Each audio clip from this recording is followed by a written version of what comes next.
welcome to the June edition of the County Connection Show. We're joined by Karen Stiegelmeyer, Dan Gibbs, and Thomas Davidson, and I'm your host, Scott Vargo. Thanks for joining us. It's been a little bit of a gap in between our shows, and so we're glad to be able to get together and talk about some of the issues facing Summit County. First thing we want to talk about is the Summit County Resource Allocation Park and Household Hazardous Waste. Karen, you want to kick that one off? Sure. We had 3 very successful collection events. We had one in January and one in March for electronics and pharmaceuticals, medications, and they were very successful. We got many tons of electronics and hundreds of pounds of medications out of the waste stream, out of water pollution possibilities. So the community just turned out. It was great. We had a third one just recently in May that was specifically for household hazardous waste. And so that includes all those cans of paint that you've had stored in your garage for a while. Anything that says poison or toxic is in that group. And so again, our landfill staff has gotten up to speed on how to dispose of these things. At our events, we have a contractor there to do it all at once. But again, that was another successful event, but we are happy to say that as of now, you can take all of those items with the exception of the medications to the landfill Monday through Friday, 7:30 to 4:30, and now Saturday, from 7 to noon on Saturday, you can bring all those items. So that's more convenient for people.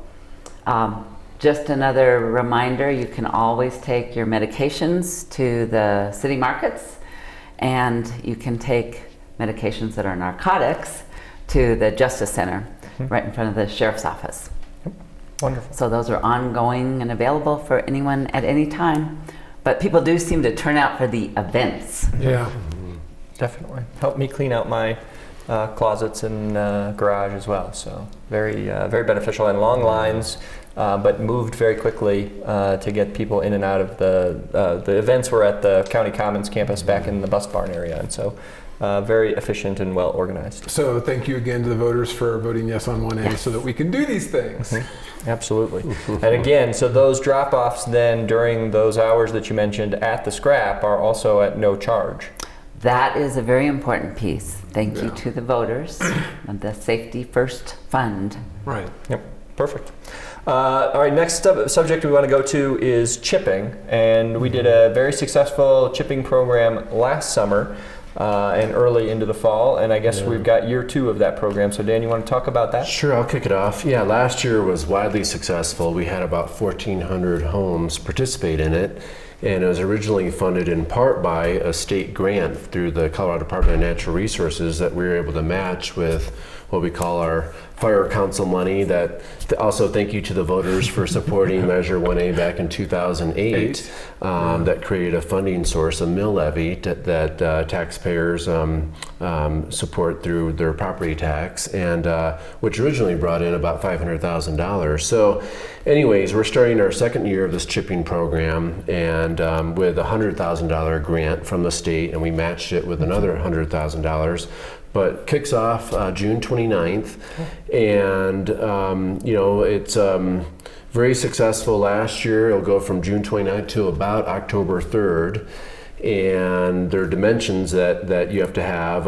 We don't take like oriented strand board or kind of leftover building material, but it's more or less trees from your property. The idea is that it's a way to create defensible space.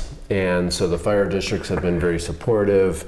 The towns have all been supportive, but literally we contract with someone and they drive down your street, and if you have a pile there, it'll get picked up. And last year, it was sent to the gypsum power plant biomass facility. I understand there's some challenges with that plant right now. But anyways, the biomass is chipped up right there in the spot and removed. And so take advantage of it, Summit County. To learn more about the program, you can check out our county webpage, or you can just type in the webpage chipping program and all the facts and information in terms of when they'll be in your neck of the county. We're doing a pretty good job with the variable message signs in neighborhoods, telling people when we're going to be there, right? Yeah. Yeah. Now, is it the same? Last year they did 2 sweeps of the county. Will they do 2 sweeps again this year as well? There'll be 2 sweeps as well, yeah. Okay, okay. And just for a general idea, do we know where the program is starting off this year? Yeah, Copper Mountain area. Let's see, week 1 is Blue River area, Frisco, and Copper Mountain. Okay. So those are the areas that will be started first. Okay, and again, that's June the 29th that's going to get kicked off. June 29th, Okay, yep. great. Yep. So visit the website. You can see all the detailed information. We've got some nice maps that really lay out where and when the program will be coming through individual neighborhoods. All right. Anything else to Yeah, add? and really start planning now. I mean, Yeah. it's a lot of work to remove, slash and debris from around your house. I mean, people I think are surprised when, if they weren't so familiar with the program and they're scattering to try to remove everything, it's just a lot of work. Sure. Some of our staff may be there to assist, but you can't depend on it. You really have to get your own stuff together. Okay. And the idea is you've got to bring it down to the curbside of the main road or just the edge of your driveway? End of your driveway is Okay. fine, just as long as it's in the road, kind of on the side of the roadway, that folks can see it when they head down the street. Okay. Perfect. So It make was sure it's wildly visible. successful last summer, right? Oh, definitely. So Yeah. Okay. Great.